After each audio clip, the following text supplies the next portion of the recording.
Hello guys, CAT exam step by step application process ആണ് നമ്മൾ ഈ ഒരു വീഡിയോയിൽ ചെയ്യുന്നത്. അപ്പോൾ ആദ്യം തന്നെ നമ്മൾ നമ്മുടെ വെബ്സൈറ്റിലേക്ക് പോകാം. അതായത് admission.cusat.ac.in എന്ന വെബ്സൈറ്റിലാണ് നമ്മൾ അപ്ലൈ ചെയ്യേണ്ടത്. സോ നമ്മൾ ആദ്യം ആ വെബ്സൈറ്റിലേക്ക് പോവാം. വെബ്സൈറ്റിൽ പോകുമ്പോൾ നമുക്ക് ഈ ഒരു പേജ് ആയിരിക്കും നമുക്ക് കാണാനായിട്ട് പറ്റുക. ഓക്കെ, സോ നമ്മളത് ക്ലിക്ക് ചെയ്യാം. ക്ലിക്ക് ചെയ്ത് കഴിയുമ്പോൾ ഇവിടെ അഡ്മിഷൻസ് അക്കാഡമിക് അഡ്മിഷൻസ് 2024 എന്നുള്ളൊരു പോർട്ടലിലേക്ക് നമുക്ക് പോകാം. ആൻഡ് അവിടെ നമുക്ക് താഴെ അപ്ലൈ നൗ എന്നുള്ളൊരു ഓപ്ഷൻ ഉണ്ട്. സോ അപ്ലൈ നൗവിലേക്ക് നമ്മൾ ക്ലിക്ക് ചെയ്യാം. സോ ഇവിടെ നമ്മൾ ക്ലിക്ക് ചെയ്യുമ്പോൾ നമ്മുടെ ആദ്യത്തെ രജിസ്ട്രേഷൻ്റെ കാര്യങ്ങളൊക്കെയാണ് വരുന്നത്. ഓക്കെ, സോ ഈ രജിസ്ട്രേഷൻ്റെ ഭാഗം നിങ്ങൾ കൃത്യമായിട്ട് ശ്രദ്ധിക്കുക. കാരണം ഈ ഭാഗത്ത് നിങ്ങൾ കൊടുക്കുന്ന ഇൻഫർമേഷൻ നിങ്ങൾക്ക് ഒരിക്കലും മാറ്റാനായിട്ട് പറ്റത്തില്ല. അപ്പോൾ അതുകൊണ്ട് തന്നെ ക്ലിയർ ആയിട്ട് നിങ്ങളുടെ പേര്, അതേപോലെ തന്നെ മൊബൈൽ നമ്പർ, ഇമെയിൽ ID എല്ലാം നിങ്ങൾ കറക്റ്റായിട്ട് തന്നെ അത് എൻ്റർ ചെയ്യണം. ഓക്കെ, അത് മാത്രമല്ല മൊബൈൽ നമ്പറും ഇമെയിൽ ID നിങ്ങൾ എൻ്റർ ചെയ്യുമ്പോൾ പ്രത്യേകം ശ്രദ്ധിക്കണം. കാരണം എന്താണെന്ന് വെച്ചാൽ നിങ്ങൾക്ക് ആവശ്യമായിട്ടുള്ള ലിങ്കുകളും കാര്യങ്ങളൊക്കെ ഈ ഒരു ഇമെയിൽ IDയിലേക്കും മൊബൈൽ നമ്പറിലേക്കും ആയിരിക്കും വരുന്നത്. സോ അതുകൊണ്ട് അതിൽ എറർ ഒന്നും വരാനായിട്ട് പാടില്ല. പിന്നെ അത് മാത്രമല്ല നമ്മുടെ വർക്കിംഗ് ആയിട്ടുള്ള ഫോൺ നമ്പറും ഇമെയിൽ IDയും തന്നെ കൊടുക്കാനായിട്ട് നിങ്ങൾ ശ്രദ്ധിക്കാം. ഓക്കെ, അപ്പോൾ ഞാൻ വെറുതെ ഒരു നെയിം ഇവിടെ എൻ്റർ ചെയ്യാണ്. ഓക്കെ, ഇനി നമുക്ക് ഫോൺ നമ്പർ ആഡ് ചെയ്യാം. ഓക്കെ, ഇത് ഫോൺ നമ്പർ ആഡ് ചെയ്യുമ്പോൾ കൃത്യമായിട്ട് നമ്മൾ ഉപയോഗിക്കുന്ന ഫോൺ നമ്പർ തന്നെ ആവാനായിട്ട് ശ്രദ്ധിക്കുക കേട്ടോ. പിന്നെ ഇതിൽ എററൊന്നും വരുത്താതിരിക്കാനായിട്ടും കൃത്യമായിട്ട് നിങ്ങൾ പ്രോപ്പറായിട്ട് നോക്കിയിട്ട് വേണം ഇത് ചെയ്യാനായിട്ട്. ഓക്കെ, അപ്പോൾ മെയിൽ ID നമ്മൾ കൊടുത്തിട്ടുണ്ട്. നിങ്ങൾക്ക് അടുത്ത സ്റ്റെപ്പിലേക്ക് വേണ്ട ഒരു രജിസ്ട്രേഷൻ ലിങ്ക് നിങ്ങൾക്ക് കിട്ടും. അത് ഈ മെയിൽ IDയിലേക്കാണ് വരിക. സോ അതുകൊണ്ട് പാസ്വേഡൊക്കെ കറക്റ്റായിട്ട് അറിയുന്ന മെയിൽ ID വേണം നിങ്ങൾ കൊടുക്കാനായിട്ട്. ഓക്കെ, ഇപ്പോൾ നമ്മൾ രണ്ടും എൻ്റർ ചെയ്തിട്ടുണ്ട്. ഇനി നമുക്കൊരു പാസ്വേഡാണ് വേണ്ടത്. അപ്പോൾ പാസ്വേഡിൻ്റെ കുറച്ച് ശ്രദ്ധിക്കേണ്ട കാര്യം നിങ്ങൾക്ക് ഇവിടെ കൊടുത്തിട്ടുണ്ട്. അതായത് ഇതിനകത്ത് മിനിമം 8 ക്യാരക്ടേഴ്സ് ആണ് വേണ്ടത്. Upper case, lower case, number, special character എല്ലാം ഉള്ളൊരു പാസ്വേഡ് വേണം നിങ്ങൾ സെലക്ട് ചെയ്യാനായിട്ട്. അപ്പോൾ നിങ്ങൾക്ക് ഈ ഒരു സമയത്തൊക്കെ കുറേ ആപ്ലിക്കേഷൻ നിങ്ങൾ കൊടുക്കുന്നുണ്ടാവും. അപ്പോൾ അതുകൊണ്ട് എല്ലാത്തിനകത്തും സെയിം പാസ്വേഡ് തന്നെ കൊടുക്കുകയാണെങ്കിൽ നിങ്ങൾക്ക് എളുപ്പമായിട്ട് ഓർത്തിരിക്കാം. സോ നിങ്ങൾക്ക് ഇഷ്ടമുള്ള രീതിയിൽ ഒരു പാസ്വേഡ് കൊടുക്കുക. ഓക്കെ, ഒരു പാസ്വേഡ് കൊടുത്തിട്ടുണ്ട്. അപ്പോൾ കറക്റ്റ് ആയിട്ടുള്ള ഗൈഡ് ലൈൻസ് ഒക്കെ വെച്ചിട്ടുള്ള പാസ്വേഡ് ആണെന്നുണ്ടെങ്കിൽ ഇവിടെ വാലിഡ് പാസ്വേഡ് എന്ന് താഴെ ഇങ്ങനെ പച്ച കളറിൽ കാണിക്കും. ഓക്കെ, അപ്പോൾ അത് വരുന്നുണ്ടോ എന്ന് ശ്രദ്ധിക്കണേ. ഓക്കെ, ഇനി ഒരു ക്യാപ്ച കോഡ് ഉണ്ട്, അതും കൂടെ എൻ്റർ ചെയ്തിട്ട് നമുക്ക് സബ്മിറ്റ് ചെയ്യാം. ഓക്കെ, നമുക്കിനി സബ്മിറ്റ് ചെയ്യാം.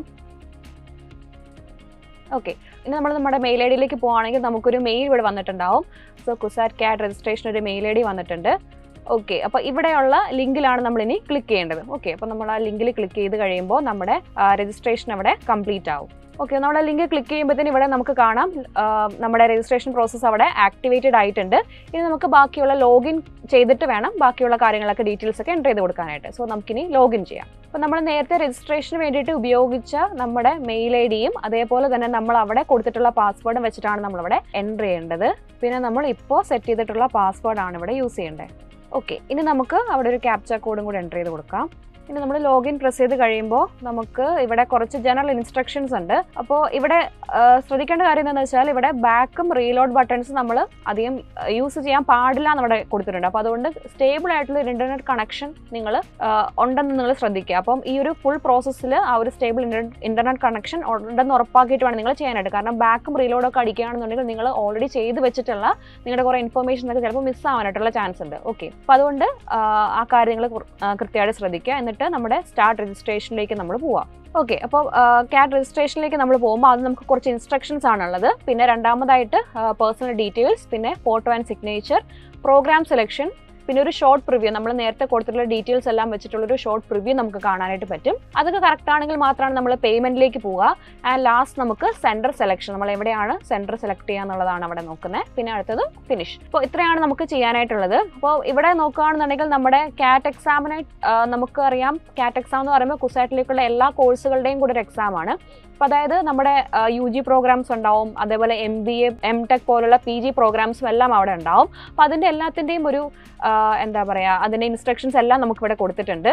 സോ നമുക്ക് ആ ഒരു ഇൻസ്ട്രക്ഷൻസ് ജസ്റ്റ് നിങ്ങളൊന്ന് വായിച്ച് നോക്കുക. അപ്പോൾ നമുക്ക് വേണ്ടത് UG പ്രോഗ്രാംസിനെ പറ്റിയുള്ളതാണ്. അതായത് അണ്ടർ ഗ്രാജുവേറ്റ് പ്രോഗ്രാംസിനെ പറ്റിയുള്ള ഡീറ്റെയിൽസ് ആണ് നമുക്ക് വേണ്ടത്. സോ ഈ ഒരു ഡീറ്റെയിൽസ് എന്ന് പറഞ്ഞാൽ ഇവിടെ കൊടുത്തിട്ടുള്ളത് നമ്മുടെ ഏതൊക്കെ പ്രോഗ്രാംസ് ആണ് ഈ അണ്ടർ ഗ്രാജുവേറ്റ് പ്രോഗ്രാംസിന് കീഴിൽ വരുന്നതെന്നൊക്കെയാണ്. സോ അതൊക്കെ വായിക്കുക, എന്നിട്ട് നമ്മൾ കണ്ടിന്യൂ കൊടുക്കുക. സോ ഇവിടെ നമുക്ക് നമ്മുടെ പേഴ്സണൽ ഡീറ്റെയിൽസ് ആണ് നമ്മൾ ആദ്യമായിട്ട് എൻ്റർ ചെയ്യേണ്ടത്. സോ പേഴ്സണൽ ഡീറ്റെയിൽസിനകത്ത് നിങ്ങൾ നോക്കുകയാണെന്നുണ്ടെങ്കിൽ നെയിമിൻ്റെ അവിടെ നമുക്ക് ഇവിടെ എഡിറ്റ് ചെയ്യാനായിട്ട് പറ്റത്തില്ല. കാരണം നേരത്തെ പറഞ്ഞായിരുന്നു രജിസ്ട്രേഷൻ പ്രോസസ്സ് നമ്മൾ ഓൾറെഡി നമ്മുടെ നെയിമൊക്കെ കൊടുത്തിട്ടുണ്ട്. സോ അതുകൊണ്ട് ആ ഒരു ഭാഗം നിങ്ങൾക്ക് ഇനി ഒന്നും ചെയ്യാനായിട്ട് പറ്റത്തില്ല. ഓക്കെ, ഇനി നമുക്ക് നമ്മുടെ പേരൻസിൻ്റെ നെയിമാണ് എൻ്റർ ചെയ്യേണ്ടത്. സോ പേരൻസിൻ്റെ നെയിം കറക്റ്റായിട്ട് എൻ്റർ ചെയ്യുക. ഓക്കെ, ഇനി നമുക്ക് ഡേറ്റ് ഓഫ് ബർത്ത് കറക്റ്റായിട്ട് സെലക്ട് ചെയ്യുക. അപ്പോൾ ഞാനിവിടെ വെറുതെ ഒരു ഡേറ്റ് ഓഫ് ബർത്ത് കൊടുക്കുകയാണ്, ജനുവരി 1 എന്നുള്ള രീതിയിൽ ഞാൻ കൊടുക്കുകയാണ്. ഓക്കെ, ഇനി നമ്മുടെ ജെൻഡർ സെലക്ട് ചെയ്യുക. പിന്നെ നമ്മുടെ നാഷണാലിറ്റി ഇന്ത്യൻ എന്നുള്ള രീതിയിൽ. ഓക്കെ, ഇനി നമ്മുടെ പെർമനൻറ്റ് അഡ്രസ്സ് കൊടുക്കേണ്ടതാണ്. ഓക്കെ, ഇപ്പോൾ ഞാനിവിടെ വെറുതെ ഒരു അഡ്രസ്സ് കൊടുക്കുകയാണ്. ഓക്കെ, ഇനി സ്റ്റേറ്റ് നമുക്ക് നോക്കാം. സ്റ്റേറ്റ് കേരള. പിന്നെ ഡിസ്ട്രിക്റ്റ് ഞാനിവിടെ കോഴിക്കോട് എന്നാണ് കൊടുക്കുന്നത്. ഓക്കെ, ഇനി നമുക്കൊരു പിൻകോഡ് കൊടുക്കാം. ഓക്കെ, ഞാനൊരു പിൻകോഡും കൂടെ കൊടുത്തിട്ടുണ്ട്. അപ്പോൾ നമ്മുടെ കമ്മ്യൂണിക്കേഷൻ അഡ്രസ്സും പെർമനൻറ്റ് അഡ്രസ്സും സെയിം ആണെന്നുണ്ടെങ്കിൽ നമുക്ക് ജസ്റ്റ് ഇവിടെ ആ ഒരു ബട്ടണിൽ നമ്മൾ ക്ലിക്ക് ചെയ്യുകയാണെങ്കിൽ നമുക്ക് താഴോട്ട് ആ കമ്മ്യൂണിക്കേഷൻ അഡ്രസ്സും സെയിം തന്നെ നമ്മൾ നേരത്തെ എൻ്റർ ചെയ്ത് കൊടുത്ത അതേ അഡ്രസ്സ് തന്നെ വരും. അല്ലാന്നുണ്ടെങ്കിൽ നിങ്ങൾ മാനുവലായിട്ട് അതും കൂടെ എൻ്റർ ചെയ്ത് കൊടുക്കണം. ഇനി നമ്മൾ കേരളൈറ്റ് ആണോ എന്നാണ് ചോദിച്ചിട്ടുള്ളത്. അപ്പോൾ ഞാനിവിടെ യെസ് എന്നാണ് ക്ലിക്ക് ചെയ്യുന്നത്. അപ്പോൾ നമ്മൾ NRA ഒക്കെ ആണെന്നുണ്ടെങ്കിൽ നമുക്ക് നോ എന്നുള്ളൊരു ഓപ്ഷൻ ക്ലിക്ക് ചെയ്യാം. അവിടെ എന്താ വ്യത്യാസം വരുന്നതെന്ന് വെച്ചാൽ നമ്മൾ യെസ് ആണ് ക്ലിക്ക് ചെയ്യുന്നതെങ്കിൽ താഴെ നമുക്കിവിടെ ആനുവൽ ഇൻകവും അതേപോലെ തന്നെ കാറ്റഗറിയും ഒക്കെ വരുന്നതായിരിക്കും. നോ ആണ് ക്ലിക്ക് ചെയ്യുന്നതെങ്കിൽ നിങ്ങൾക്ക് അങ്ങനെയുള്ള കാര്യങ്ങളൊന്നും വരത്തില്ല. ഓക്കെ, അപ്പോൾ ഞാനിവിടെ യെസ് എന്നാണ് ക്ലിക്ക് ചെയ്യുന്നത്. യെസ് എന്ന് ക്ലിക്ക് ചെയ്ത് കഴിയുമ്പോൾ ഇവിടെ നമ്മുടെ ആനുവൽ ഇൻകം ചോദിച്ചിട്ടുണ്ട്. അപ്പോൾ സോ ആനുവൽ ഇൻകം നിങ്ങൾ നിങ്ങളുടെ ഇൻകം സർട്ടിഫിക്കറ്റിൽ എത്രയാണോ കൊടുത്തിട്ടുള്ളത് അതനുസരിച്ച് വേണം നിങ്ങൾ ഇവിടെ ആനുവൽ ഇൻകം കൊടുക്കാനായിട്ട്. അപ്പോൾ ഞാനിവിടെ ഒരു ആനുവൽ ഇൻകം കൊടുത്തിട്ടുണ്ട്. പിന്നെ അതേപോലെ തന്നെ കാറ്റഗറി സെലക്ട് ചെയ്യാൻ പറയുന്നുണ്ട്. നമ്മുടെ കാസ്റ്റും അതുപോലെ കാര്യങ്ങളാണ് ഇവിടെ ചോദിച്ചിട്ടുള്ളത്. സോ ഇവിടെ ജനറൽ ഉണ്ട്, അതർ ബാക്ക്വേർഡ് കമ്മ്യൂണിറ്റീസ് ഉണ്ട്, കേരള ഷെഡ്യൂൾ കാസ്റ്റ്, പിന്നെ കേരള ഷെഡ്യൂൾ ട്രൈബ് ആണുള്ളത്. അപ്പോൾ ഞാനിവിടെ ജനറൽ എന്ന് കൊടുക്കുകയാണെന്നുണ്ടെങ്കിൽ എനിക്കിവിടെ EWS ആണോ അല്ലെങ്കിൽ എക്കണോമിക്കലി വീക്കർ സെക്ഷൻ ആണോ എന്നുള്ള ഒരു ഓപ്ഷനാണ് വരുന്നത്. അപ്പോൾ ഇവിടെ എസ് അല്ലെങ്കിൽ നോ നമുക്ക് സെലക്ട് ചെയ്യാം.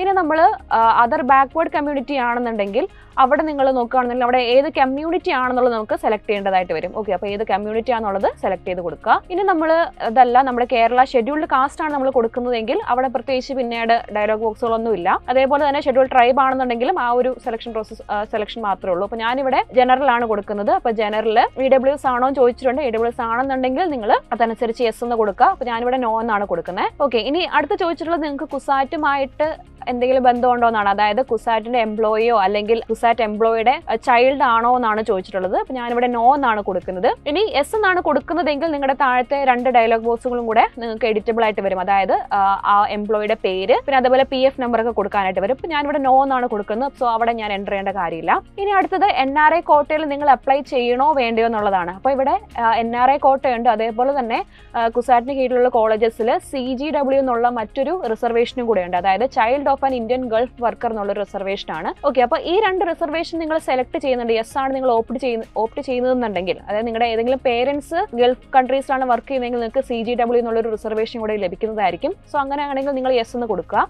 ആൻഡ് ഒരു കാര്യം നിങ്ങൾ ശ്രദ്ധിക്കേണ്ട കാര്യം, NRA അല്ലെങ്കിൽ CGW കാൻഡിഡേറ്റ്സ് ആണെന്നുണ്ടെങ്കിൽ അവിടെ ഒരു എക്സ്ട്രാ ആപ്ലിക്കേഷൻ ഫീസ് ആയിട്ട് ഒരു 5000 രൂപ കൂടെ നിങ്ങൾ കൊടുക്കേണ്ടതായിട്ട് വരും. ഓക്കെ, അപ്പോൾ ഞാനിവിടെ നിങ്ങൾക്ക് ഇത് CGW റിസർവേഷൻ വേണമെങ്കിൽ മാത്രം അത് കൊടുത്താൽ മതി. ഗൾഫ് കൺട്രീസിൽ പേരൻസ് വർക്ക് ചെയ്യുന്നു എന്നുള്ള രീതിയിൽ നിങ്ങൾ ഉറപ്പായിട്ടും യെസ് കൊടുക്കണം നിർബന്ധമില്ല. നിങ്ങൾ ആ ഒരു റിസർവേഷൻ ആഗ്രഹിക്കുന്നുണ്ടെങ്കിൽ മാത്രം നിങ്ങൾ അവിടെ യെസ് കൊടുത്താൽ മതിയാവും. അപ്പോൾ ഞാനിവിടെ 2 സ്ഥലത്തും നോ എന്നാണ് കൊടുക്കുന്നത്. അപ്പോൾ യെസ് കൊടുക്കുകയാണെന്നുണ്ടെങ്കിൽ നിങ്ങൾക്ക് അഡീഷണൽ ആയിട്ടൊരു 5000 ഫീസ് കൂടെ എക്സ്ട്രാ വരുന്നതായിരിക്കും കേട്ടോ. ഓക്കെ, ഇനി ബാക്കിയുള്ള കുറേ റിസർവേഷൻസ് ഇവിടെ കൊടുത്തിട്ടുണ്ട്. അതായത് സ്പെഷ്യൽ റിസർവേഷൻസ് ആണ്. അതായത് എക്സ് സർവീസ്മെൻ അല്ലെങ്കിൽ എക്സ്പീരിയൻസ് കാൻഡിഡേറ്റ്സ് അങ്ങനെ കുറേ റിസർവേഷൻസ് ഇവിടെ കൊടുത്തിട്ടുണ്ട്. അപ്പോൾ നിങ്ങൾക്ക് സ്പോർട്സ് കോട്ടയൊക്കെ ഉണ്ട്. അപ്പോൾ നിങ്ങൾക്ക് ആ ഒരു രീതിയിലൊക്കെ പോകണമെന്നുണ്ടെങ്കിൽ നിങ്ങൾക്ക് സ്പോർട്സ് കോട്ട ഇപ്പോൾ വേണമെങ്കിൽ സെലക്ട് ചെയ്യാം. എന്നിട്ട് സെലക്ട് എന്നുള്ളൊരു ഓപ്ഷൻ കൂടെ ഉണ്ട്. അതും കൂടെ ക്ലിക്ക് ചെയ്ത് കഴിയുമ്പോൾ ഇവിടെ സെലക്റ്റഡ് ആയിട്ട് ഒരു ബോക്സ് ഇല്ലേ, അവിടെ നമ്മൾ സെലക്ട് ചെയ്തിട്ടുള്ള റിസർവേഷൻസ് ഇവിടെ വരുന്നതായിരിക്കും. ഞാനിത് റിമൂവ് ചെയ്യാണ്. ഓക്കെ, നിങ്ങൾക്ക് ഏതൊക്കെയാണോ നിങ്ങൾക്ക് ആപ്ലിക്കബിൾ ആയിട്ടുള്ളത് അതൊക്കെ നിങ്ങൾ സെലക്ട് ചെയ്യാം. എന്നിട്ട് ഇവിടെ സേവ് ആൻഡ് കണ്ടിന്യൂ എന്നുള്ള ഓപ്ഷനിൽ ക്ലിക്ക് ചെയ്യാം. ഓക്കെ, അപ്പോൾ നമ്മളിവിടെ നമ്മുടെ പേഴ്സണൽ ഡീറ്റെയിൽസ് എല്ലാം എൻ്റർ ചെയ്ത് കഴിഞ്ഞിട്ടുണ്ട്. അപ്പോൾ നമ്മുടെ 3ാമത്തെ ഘട്ടമായിട്ടുള്ള അപ്ലോഡ് ഫോട്ടോ ആൻഡ് സിഗ്നേച്ചർ എന്നുള്ള ആ ഒരു ഭാഗത്തേക്കാണ് നമ്മൾ വരുന്നത്. അപ്പോൾ അപ്ലോഡ് ഫോട്ടോ എന്നുള്ളതിൽ നമുക്കിവിടെ കുറേ സ്പെസിഫിക്കേഷൻസ് ഇവിടെ കൊടുത്തിട്ടുണ്ട് അല്ലേ. അതായത് പിക്കിൻ്റെ ഒരു സൈസ് എന്ന് പറഞ്ഞാൽ 500 KB താഴെ ആയിരിക്കണം. അതേപോലെ തന്നെ അതിൻ്റെ ഡയമെൻഷൻസ് എന്ന് പറയുന്നത് 150 പിക്സലും 180 പിക്സലും ആയിരിക്കണം എന്നാണ് കൊടുത്തിട്ടുള്ളത്. ഓക്കെ, അപ്പോൾ അതനുസരിച്ചുള്ളൊരു ഫോട്ടോ നിങ്ങൾ റെഡി ആക്കിയിട്ടുണ്ടെങ്കിൽ നിങ്ങൾ നേരെ ഫയൽ ചൂസ് ചെയ്യാം. ഓക്കെ, അപ്പോൾ ഞാൻ ഞാനൊരു ഫയൽ ചൂസ് ചെയ്തിട്ടുണ്ട്. അപ്പോൾ നമ്മുടെ കറക്റ്റ് ആയിട്ടുള്ള ഡയമെൻഷൻസിലും അതേപോലെ തന്നെ സൈസിലുമാണ് നമ്മുടെ ഫോട്ടോ എന്നുണ്ടെങ്കിൽ നമുക്കിവിടെ കണ്ടോ ഒരു ഗ്രീൻ കളറിൽ നമുക്കത് കാണാനായിട്ട് സാധിക്കും. അതേപോലെ നമുക്ക് നമ്മുടെ സിഗ്നേച്ചറും സെലക്ട് ചെയ്യാം. ഓക്കെ, അപ്പോൾ എനിക്കിത് രണ്ടും ഗ്രീൻ കളറിൽ വന്നിട്ടുണ്ട്. അപ്പോൾ കറക്റ്റ് ആയിട്ടുള്ള ഡയമെൻഷൻസിലാണ് ഞാൻ അപ്ലോഡ് ചെയ്തിരിക്കുന്നത്. അതിന് രണ്ടും അപ്ലോഡ് ചെയ്തതിന് ശേഷം ഇത് കണ്ടോ ഇവിടെ സക്സസ് എന്നുള്ള രീതിയിൽ നമുക്കിവിടെ കാണിക്കും. ഓക്കെ, അല്ലാന്നുണ്ടെങ്കിൽ നമുക്ക് അത് മാറ്റി വേറൊരു ഫയൽ അപ്ലോഡ് ചെയ്യാനുള്ള ഒരു കമന്റ് ബോക്സ് ആയിരിക്കും നമുക്ക് വരാം. ഓക്കെ, ഇനി നമുക്ക് ഇതും സേവ് ചെയ്ത് അടുത്തതിലേക്ക് പോവാം. ഇനി അടുത്തതാണ് നമുക്ക് ഏറ്റവും ശ്രദ്ധിക്കേണ്ട കാര്യം, അതായത് പ്രോഗ്രാം സെലക്ഷൻ ആണ് ഇവിടെ. ഇപ്പോൾ ഇവിടെ പ്രോഗ്രാം സെലക്ഷനകത്ത് നമ്മൾ അണ്ടർ ഗ്രാജുവേറ്റ് പ്രോഗ്രാംസ് ആണ് +2 കഴിഞ്ഞിട്ടുള്ള കുട്ടികൾ സെലക്ട് ചെയ്യേണ്ടത്. പിന്നെ നമുക്ക് പോസ്റ്റ് ഗ്രാജുവേറ്റ് അങ്ങനെ ക്യുസാറ്റിന് കീഴിൽ വരുന്ന എല്ലാ പ്രോഗ്രാംസും ഇവിടെ കൊടുത്തിട്ടുണ്ട്. അപ്പോൾ ബാക്കിയുള്ളത് MTech MBA കോഴ്സുകളൊക്കെയാണ്. നമുക്കിവിടെ അണ്ടർ ഗ്രാജുവേറ്റ് പ്രോഗ്രാംസ് ആണ് വേണ്ടത്. സോ ഞാനത് സെലക്ട് ചെയ്തിട്ടുണ്ട്. ഓക്കെ, ആൻഡ് ഇവിടെ നമ്മുടെ എഡ്യൂക്കേഷണൽ ക്വാളിഫിക്കേഷൻ കൊടുക്കേണ്ട സമയമാണ്. അപ്പോൾ നമ്മുടെ എഡ്യൂക്കേഷൻ ക്വാളിഫിക്കേഷൻ നിങ്ങൾ നോക്കുകയാണെന്നുണ്ടെങ്കിൽ 10 അല്ലെങ്കിൽ +2 ഓർ ഇക്വലന്റ് വിത്ത് മാത്തമാറ്റിക്സ് ഉണ്ട്. പിന്നെ other than science without mathematics ഉണ്ട്. പിന്നെ ഇക്വലന്റ് വിത്ത് കമ്പ്യൂട്ടർ സയൻസ് ഉണ്ട്. പിന്നെ നമ്മുടെ PCMC കാറ്റഗറി ഉണ്ട്. അതേപോലെ ഫിസിക്സ് കെമിസ്ട്രി ബയോളജി ഉണ്ട്. ഫിസിക്സ് കെമിസ്ട്രി മാത്സ് ഉണ്ട്. അതേപോലെ physics chemistry maths and biology ഉണ്ട്. അങ്ങനെ പല രീതിയിലുള്ള കോഴ്സുകൾ നമുക്കുണ്ട്. അപ്പം ആദ്യത്തെ ഇത്രയാണ് നമ്മൾ നോക്കേണ്ടത് കേട്ടോ. ഓക്കെ, അപ്പം ഞാനിവിടെ PCMB സെലക്ട് ചെയ്യുകയാണേ. അതായത് ഫിസിക്സ് കെമിസ്ട്രി മാത്സ് ബയോളജി നമ്മൾ സെലക്ട് ചെയ്യുകയാണെന്നുണ്ടെങ്കിൽ എനിക്ക് അപ്ലൈ ചെയ്യാൻ പറ്റുന്ന കോഴ്സുകളുടെ ലിസ്റ്റാണ് എനിക്കിവിടെ കാണാനായിട്ട് സാധിക്കുന്നത്. BTech പ്രോഗ്രാംസ് ഉണ്ട്, integrated MSc chemistry maths physics biological science, അതേപോലെ തന്നെ BVO കോഴ്സുകളുണ്ട്. അതേപോലെ 5 ഇയർ BCom LLB ഉണ്ട്, BBA LLB ഉണ്ട്. പിന്നെ integrated MSc in photonics statistics അങ്ങനെയുള്ള കോഴ്സുകളെല്ലാം നമുക്കിവിടെ കാണാം. ഇനി അതല്ല നിങ്ങളിപ്പോൾ കമ്പ്യൂട്ടർ സയൻസ് സ്റ്റുഡൻ്റ് ആണെന്നുണ്ടെങ്കിൽ നിങ്ങൾ അതാണ് സെലക്ട് ചെയ്യുന്നത് എന്നുണ്ടെങ്കിൽ നിങ്ങൾക്ക് ഇതാ കണ്ടോ നമ്മുടെ ബയോളജിയുടെ പ്രോഗ്രാംസ് ഒക്കെ അവിടെ പോയി അല്ലേ, ബാക്കിയുള്ള പ്രോഗ്രാംസ് ആണ് ഇവിടെ കാണാനായിട്ട് പറ്റുന്നത്. ഓക്കെ, അപ്പോൾ അങ്ങനെ നമ്മൾ ഏതാണോ സെലക്ട് ചെയ്യുന്നത് അതനുസരിച്ചുള്ള നമുക്ക് അപ്ലൈ ചെയ്യാൻ പറ്റുന്ന കോഴ്സുകളായിരിക്കും ഇവിടെ കാണാനായിട്ട് പറ്റുക. അപ്പോൾ ഞാനിവിടെ +2 ഇക്വലന്റ് വിത്ത് സ്റ്റാറ്റിസ്റ്റിക്സ് ആണ് എടുത്തിട്ടുള്ളത്. എനിക്ക് ഈ ഒരു രീതിയിൽ ഈ ഒരു 3 കോഴ്സുകൾ മാത്രമേ അപ്ലൈ ചെയ്യാനായിട്ട് പറ്റുള്ളൂ. അപ്പോൾ ഞാനിവിടെ എൻ്റെ PCMB എന്നുള്ള കോഴ്സാണ് എടുക്കുന്നത്. ആൻഡ് ഇവിടെ നിങ്ങൾ കാണുകയാണെന്നുണ്ടെങ്കിൽ എനിക്ക് BTech പ്രോഗ്രാംസിലേക്ക് അപ്ലൈ ചെയ്യണം. സോ ഞാൻ BTech സെലക്ട് ചെയ്തു, എന്നിട്ട് ആഡ് പ്രോഗ്രാം കൊടുക്കുക. സോ അതുകൊണ്ടോ ഇപ്പോഴത്തെ ഡയലോഗ് ബോക്സിൽ എനിക്ക് BTech പ്രോഗ്രാം ഞാൻ സെലക്ട് ചെയ്ത പ്രോഗ്രാം എനിക്ക് കാണാം. ഓക്കെ, ഇനി അതേപോലെ ഞാൻ MSc ഇന്റഗ്രേറ്റഡ് MSc ഞാൻ സെലക്ട് ചെയ്യുന്നുണ്ട്. അപ്പോൾ കെമിസ്ട്രി ഞാൻ സെലക്ട് ചെയ്യാണ്. അപ്പോൾ കെമിസ്ട്രി സെലക്ട് ചെയ്തിട്ട് ആഡ് പ്രോഗ്രാം കൊടുക്കുകയാണെന്നുണ്ടെങ്കിൽ എനിക്ക് കെമിസ്ട്രി വന്നിട്ടുണ്ട്. ആൻഡ് ഇത്രയും ഞാൻ കൊടുത്തിട്ട് ഞാനിവിടെ താഴെ കൺഫേം പ്രോഗ്രാം ഞാൻ